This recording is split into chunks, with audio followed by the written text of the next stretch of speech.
All right. Actually getting back in rhythm here. So another training update time. Uh Catching up from where we left off last time. So I had just gotten back from Austin, mostly got my training in. Missed one recovery run, which actually I don't like to miss anything, but that might have been addition by subtraction. I'd been dealing with some nagging issues, hamstrings, ankle. The ankle was getting pretty painful, even when not running. And I definitely attribute at least some of that to treadmill. Because when I run outside, there just must be something a little different or off about my stride when I run on a treadmill versus when I run outside that was exacerbating that issue. Because the last few days that I've run outside and not on a treadmill, I've noticed my ankle feels better. Like not 100%, but it doesn't hurt as much as it was, or it seems to be making some progress. I also started taking some ibuprofen, which I've been avoiding. I don't like to get in the habit of taking painkillers or really much of anything. But, I'm also in the middle now of my two biggest weeks of training remaining. And actually this week will be my biggest mileage week if it goes to plan. So if I can get through this, I feel like I have some recovery time baked into the remainder of my training that could help me get to the finish line as healthy as possible. My hamstrings are still really tight. I am working on foam rolling and using the massage gun that I bought to try to at least keep them from getting any worse. I'm also still stretching pretty diligently, which is good. But that's kind of where we're at uh, in terms of background information. And then since the last video I did, really the training runs have been my 10-mile tempo set. And then I had a recovery day that was just over 10 miles. And then yesterday I did mile repeats. And all of the workouts have just gone pretty well.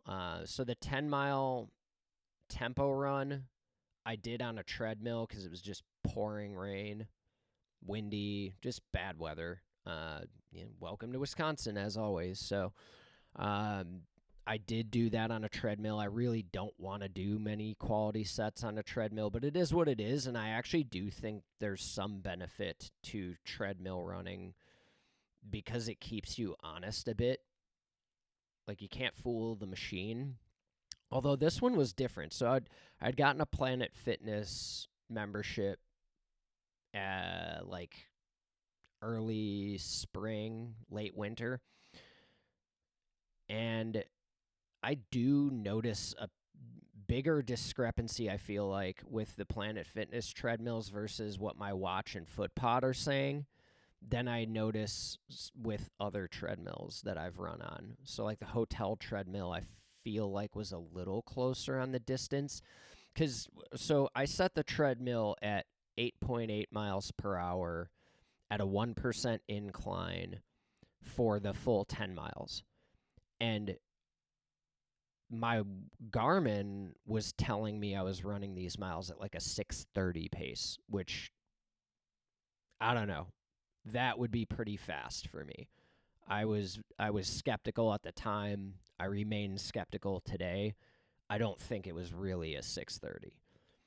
Now maybe it was faster than a 6:48, which is what the treadmill said I was going, but it actually didn't feel that fast at first. It By the end of the 10 miles, I was definitely feeling the effort, but I was not like gassed, couldn't keep going. I did stop at 8.5 miles because at the usually like at a hotel gym or even a gym outside of a hotel, so like a Planet Fitness or whatever your local gym is, they'll often put a time limit on the treadmill so that after an hour it just automatically shuts you off. And that's the way this worked. So as I was coming up on 8.5 miles, I was like, you know what? It's going to boot me anyway. I might as well stop at a point when it's an even number. so that it makes it easier to document where the treadmill said I was at versus where Garmin said I was at. Plus, for me, I sweat like crazy on a treadmill. It doesn't seem to matter if that's, I mean, it was definitely worse at the hotel gym because there was no air movement at all, and it just felt like a sweat box in there. Planet Fitness, there's a little bit more room, so at least I don't feel like I overheat quite as badly there. But if I'm doing an hour-long treadmill set, I'm sweating through my clothes, and I'm probably sweating through my shoes. You know, like they're like soaked by the end of it, which sucks. And that was the case here. You know, I could feel by like mile 8, I was definitely, my shoes were starting to get waterlogged. And I had planned accordingly this time. I had brought my racing shoes just in case that happened. So I figured, hey, 8.5 miles, I'm going to get booted in 0.3 of a mile no matter what. Might as well hop off now, change my shoes and socks, get back on and finish it up. I don't like taking those breaks, but I was going to have to I was going to have to stop no matter what. I was feeling tired, but I wasn't trying to use this as an opportunity to get rest. I was really just trying to get on some dry shoes. But it was already even a little too late, so I got a nice size blister under my left big toe knuckle where it connects with the rest of my foot. Nice big quarter-sized blister on there from, running in soaking shoes and soaking socks. Knew that would happen. But from a pace perspective, I mean, I maintained it pretty well. I really would love to know where that would have been if I had run it outside. If I was running at that kind of intensity, I would love to know what my actual pace was. I've got to believe it was somewhere in between what my Garmin was saying and what the treadmill was saying. I'd like to believe the treadmill's pretty accurate, especially at a gym. You'd think they're maintaining that equipment pretty well, but you don't know. I don't know what their maintenance intervals are for that. I don't know if they've ever measured how accurate the motor is. You'd think it would be pretty good, but I don't know. I mean, so the reason I'm also questioning how accurate that calibration is when I then ran my recovery run the next day, the easy pace was like 8:20, 8:15, and it felt about as easy as running on the treadmill at what the treadmill was calling an 8:40. So it's certainly possible the treadmill is off and a little slower than reality. I don't know. I like to be conservative on that kind of stuff. So I assume if the treadmill is showing me running slower than my watch is, I assume the treadmill's right. If my watch is showing me running slower than the treadmill is, I assume my watch is right. The hope there being that I'm training myself on the faster end of reality, and the only thing that's going to ultimately matter is race day, right? So if I get used to running at a faster pace than I think I'm going, great. Maybe I'll run faster on race day. But anyway, so recovery run felt good. And then yesterday I did mile repeats, and they were all faster. The pattern is holding right now where my mile repeats are noticeably faster than where I'm expecting to be based on my goal time. So again, for the 1 billionth time, 6:26 should be my fastest, or should be what I'm holding if I'm shooting for that 2:58 goal time. And I'm not even getting really that close to that. My tempo miles, I was averaging let's see. We'll go to the workout. So first mile, 6:03, which I actually had to kind of slow down for that. But again, it's the first mile. You don't read too far into that. Second mile. Now this is something that's worth noting. So I ran this at a different place than I've been running my mile repeats and my 5-minute intervals. I found a section of bike path that is pretty flat, and I thought that'd be a good place to do it. And it's also a mile stretch without a lot of turns. That was something I was looking for because the other course I've been running this on, there's a significant number of turns, and I just thought like it'll be interesting to see what kind of a difference that makes.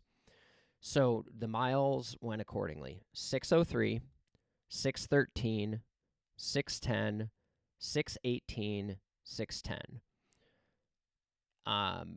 Now, one thing to note is based on the way the wind was blowing that day, miles 1, 3, and 5, I had the wind more at my back. Miles 2 and 4 was more in my face. Guess which miles were the ones with the wind in my face? Correct. 6:13 and 6:18. So, the two slowest miles, and the slowest mile I ran was still 8 seconds faster than the fastest times I'm supposed to be holding for that. So, man, if I had to guess my performance on race day based on my mile repeats, I'd say I'm lining up pretty well.